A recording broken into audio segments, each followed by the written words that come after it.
Allez, avant de se quitter, rencontre avec cet artiste eurélien. Il s'appelle Noël Pasquier. C'est un véritable touche-à-tout, à la fois peintre, graveur, sculpteur. 300 de ses réalisations sont en ce moment visibles à Saint-Amand-Montrond dans le Cher. Et vous allez le voir, Noël Pasquier est à l'aise aussi bien sur des toiles, du papier, des bâches ou encore du bois. Portrait signé Héloïse Brusa et Stéphane Daune.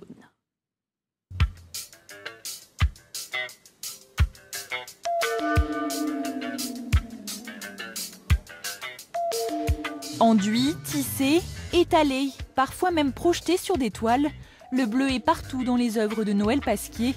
Mais les docres, ils représentent le ciel, la mer et le sable, l'Algérie de son enfance, la Bretagne aujourd'hui. Une teinte omniprésente, mais chaque fois différente. Ce bleu, je le cherche toujours, sans doute dans mes souvenirs. Et ce sont donc des bons souvenirs. Et puis il y a tellement de variétés, on dit des camailleux de bleu, des couleurs, des nuances de bleu, des bleus gris, des bleus verts quand même, des bleus tirant sur le rouge. C'est magnifique.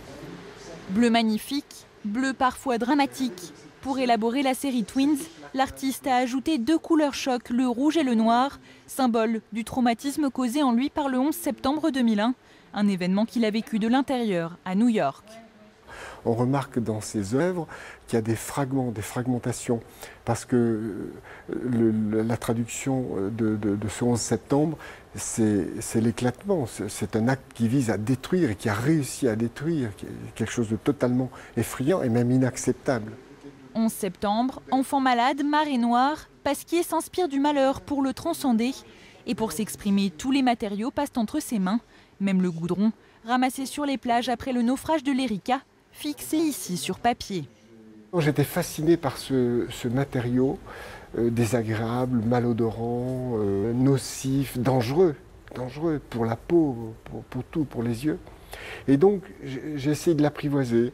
Donc il a fallu que je le mélange à de l'encre de Chine, avec d'autres matériaux dont j'ai un peu le secret, pour arriver à ce que ça se stabilise.